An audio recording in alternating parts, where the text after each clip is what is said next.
Russian forces enter Toretsk as battles rage in Donetsk region of Ukraine. Hungarian presidency priorities explained by Prime Minister in 2-hour-long press conference. MEPs have held a debate on the crisis facing the European automotive industry. Preparations are underway in Florida as Category 5 Hurricane Milton closes in on the region.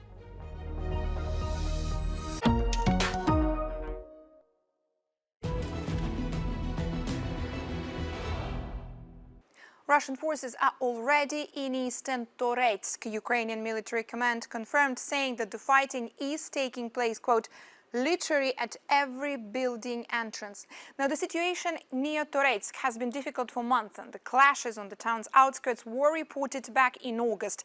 But over the past month, Moscow has intensified its focus and its assaults, and Russian forces have been advancing into Toretsk since late September, wildly using the highly destructive guided bombs.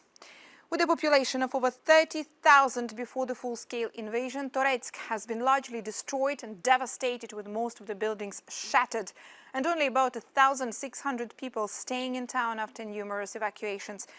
If Russian forces manage to capture the town, it would help Moscow obstruct key Ukrainian logistics routes connecting the operational rear and the combat zone. Now, the situation has also gotten increasingly difficult in eastern Ukraine, the primary target of Russia's invasion, since the capture of Vuhledar, which happened less than a week ago. Similar to Vuhledar, Toretsk has been a frontline town for 10 years due to its location close to Ukraine's territories seized by Russia in 2014. As Israel's airstrikes and ground troops operations continue in Lebanon, Prime Minister Benjamin Netanyahu says Israeli forces have taken out the would-be successors of Hezbollah. Netanyahu also warned the people of Lebanon to rise up against Hezbollah or face a similar fate like Gaza. You have an opportunity to save Lebanon before it falls into the abyss of a long war that will lead to destruction and suffering like we see in Gaza. At least 1,400 Lebanese people have been killed since the fighting escalated 3 weeks ago. According to Viktor Orban, Ukraine cannot win the war, and the European Union should aim for a ceasefire between Kiev and Moscow. The Hungarian Prime Minister is in Strasbourg presenting the priorities of the Hungarian Council presidency to the European Parliament. His press conference was interrupted by a member of a Hungarian opposition party. He threw fake banknotes on the PM, calling him a traitor. Orban, who is often criticized for being supportive of Russia, told a room packed with reporters that better communication with President Putin was needed to get a ceasefire. Quizzed by Euronews, he conceded that in the meantime, EU countries could keep up their military aid to Ukraine on a national basis. Those who think what we are doing as European Union is good and strategically right, let's support the Ukrainians. Don't who disagree with that, like Hungary, we don't. That belongs to the national government.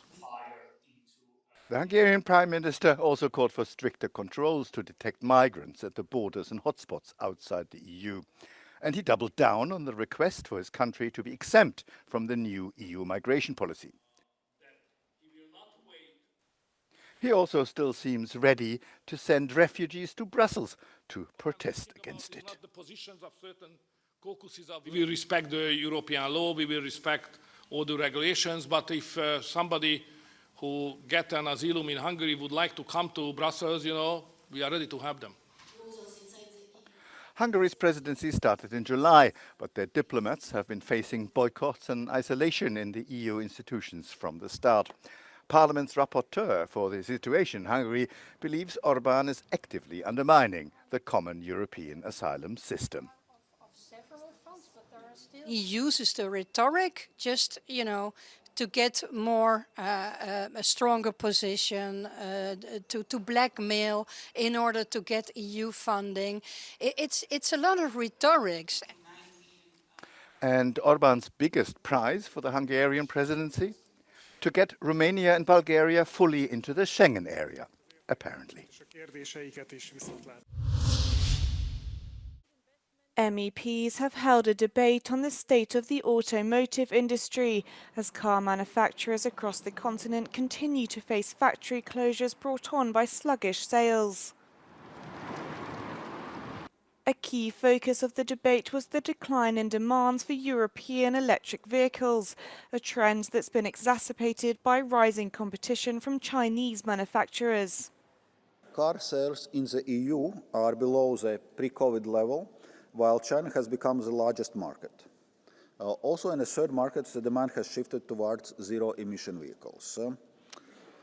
We have set a clear framework for a transition to zero-emission vehicles with a 100% zero-emission cars target by 2035. But critics say the EU's 2035 target is impossible to meet, arguing there is not enough funding or infrastructure. Forzata trasformazione in elettrico. Non è sostenibile, non è realizzabile certo nei tempi teorizzati. Non esiste infrastrutturazione della rete, non vi è finanza sufficiente per realizzarla. Non esiste una domanda, troppo costosa, non usabile quest'auto facilmente con parchi auto pieni e mercato bloccato. Non inquina meno. A resolution on the issue will be put to a vote in a future session.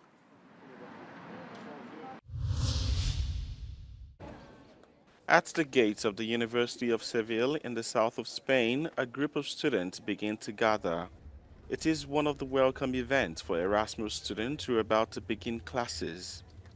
De mis primeros días en Sevilla venimos acá a conocer el centro de la ciudad y a conocer más personas que estén en Erasmus. For many of them, the new course does not begin in classes. Instead, it begins with this tour to get to know the city. Pues hoy lo que vamos a hacer es darle un tour a los Erasmus de aquí de Sevilla por todo el centro para enseñarles de primera mano cómo moverse por aquí y enseñarles lo más característico de aquí de la ciudad.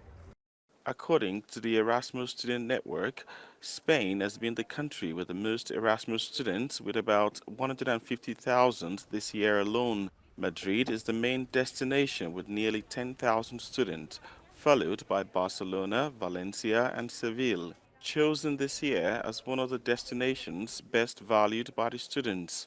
Other best valued cities include Porto, Istanbul and Sofia. Es una ciudad con la que realmente nosotros anclamos muy bien la cultura española y asimismo también es relativamente barata para lo que un Erasmus puede permitirse. Los recortes en la financiación de los proyectos Erasmus podrían tener una repercusión que vaya mucho más allá del ámbito universitario, sobre todo en las economías locales de ciudades como Sevilla, que ven cada año cómo aumenta el número de estudiantes Erasmus. Thanks to the Erasmus program, the University of Seville received nearly 7 million euros of investments this year. An additional 10 million euros could be injected into the economy from the use of services in the city, catering to over 2,300 students. Io vivo in una residencia para estudiantes y pago 700 euros cada mes.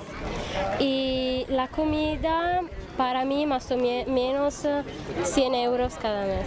Vienen muchísimos estudiantes extranjeros y claro, consumen demasiado. Gracias a ellos, gracias a la universidad, tenemos aquí bastante clientela y el negocio va súper bien gracias a lo que consumen y a lo que se gastan. MEPs on the EU Parliament's Budget Committee have opposed the proposal to cut about 295 million euros from the Erasmus program. Nuestra asociación tiene una postura clara respecto a eso y obviamente nosotros queremos que la beca Erasmus y la posibilidad de hacer una movilidad internacional esté disponible a todo el mundo, sea de la clase social que sea. Most of the students who travel for the program are the French, followed by Germans and in the third place the Spanish.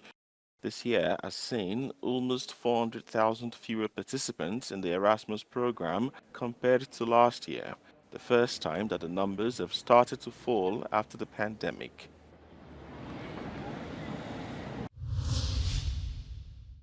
French truck drivers are blocking a main motorway in Alsace in protest against the potential introduction of a heavy goods vehicles tax from 2027.